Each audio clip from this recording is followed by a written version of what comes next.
कांग्रेस नेता बृजेंद्र सिंह की सद्भाव यात्रा का सोनीपत के लोगों ने जोरदार स्वागत किया। वहीं लोगों को संबोधित करते हुए कांग्रेस नेता बृजेंद्र सिंह ने बीजेपी की तरफ से लाए गए नारी शक्ति वंदन अधिनियम पर तीखी प्रतिक्रिया दी।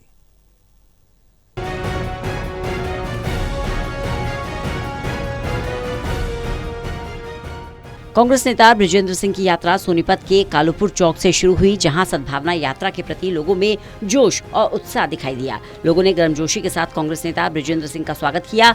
वहीं बृजेंद्र सिंह ने इस दौरान उमड़ी हुई भीड़ को देखते हुए लोगों को संबोधित किया और जमकर नारी शक्ति वंदन अधिनियम पर बीजेपी को घेरा। कहा कि बिना जनगणना के परिसीमन करना परंपरा के खिलाफ है। इससे राज्यों के बीच प्रतिनिधित्व का संतुलन बिगड़ सकता है। इसके साथ ही उन्होंने जाति जनगणना को लेकर भी सरकार की नीयत पर सवाल उठाए। उन्होंने कहा कि इस बिल की आड़ में 3 और बिल लेकर सरकार आ रही है। ये बिल देश को आग में धकेलने का काम करेंगे।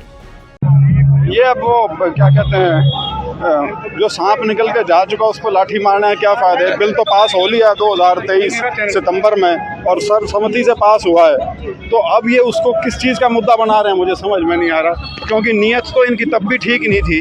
क्योंकि तब भी इन्होंने इसके ऊपर 2 कंडीशन लगा दी थी कि जो पहला परिसीमन होगा 2011 के बाद, मतलब जो 21 में होना चाहिए था, 21 में कोविड का बहाना करके नहीं किया था, तो वो अब 26 में शुरू हुआ है अप्रैल से, और उसमें लगेगा 1.5 साल जितना भी उसमें समय लगता है।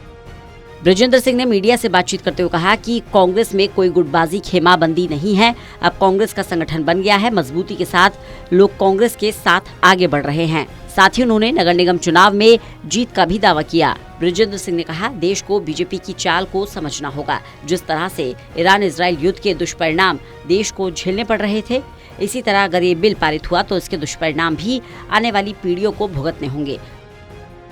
सोनीपत से कविता शर्मा की रिपोर्ट।